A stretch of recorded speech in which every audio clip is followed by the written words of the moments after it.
Big pass Tamil season 8 ஓட அடுத்த வாரத்திற்கான நாமினேஷன்ல யாரெல்லாம் வந்திருக்காங்க அப்படிங்கறத இந்த வீடியோல பார்க்கலாம். அதாவது இன்னைக்கு லைவ்ல அங்க நாமினேஷன் நடந்திருக்கும் இல்லையா, அதுதான் இப்ப நாம பார்க்க போறோம். சோ மொத்தம் 8 பேர் வந்து நாமினேஷன்ல வந்திருக்காங்க. சோ இந்த சீசனோட கடைசி நாமினேஷன் இதுதாங்க. சோ இந்த 8 பேர் யாரு அப்படிங்கறத பார்க்கலாம். வாரம் வாரம் வரக்கூடிய நம்ம ஜாக்லின் இந்த முறையும் வந்துட்டாங்க. தொடர்ந்து 13வது முறையா நாமினேஷனுக்கு ஜாக்லின் வந்துட்டாங்க. சோ இது ஒரு ரெக்கார்ட் பிரேக் தாங்க. சோ கண்டிப்பா அவங்க இந்த வாரம் காப்பாற்றப்பட்டாங்க அப்படின்னா கண்டிப்பா அடுத்த வாரம் வந்து எல்லாருமே நாமினேஷன்ல இருப்பாங்க. அதுக்கப்புறம் ஃபினாலேலயும் வந்து இருந்தாங்கன்னா நாமினேஷன்ல இருக்கத்தான் போறாங்க. ஆக மொத்தத்துல ஜாக்லினோட ரெக்கார்டை இதுக்கப்புறம் யாருமே முறியடிக்க முடியாது. வேணும்னா ஈக்குவல் பண்ணலாம், ரெக்கார்டை முறியடிக்க முடியாத சூழ்நிலையை ஜாக்லின் உருவாக்கிட்டாங்க. ஜாக்லின் நாமினேஷன்ல இருக்கிறாங்க.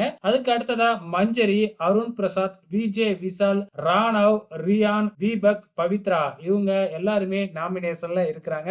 அடுத்த வாரம் தப்பிச்ச 2 பேர் யாரு அப்படின்னு பாத்தீங்கன்னா முத்துக்குமரன், சௌந்தர்யா இவங்க 2 பேருமே நாமினேஷன்ல இல்ல. மீதி 8 பேருமே நாமினேஷன்ல இருக்கிறாங்க.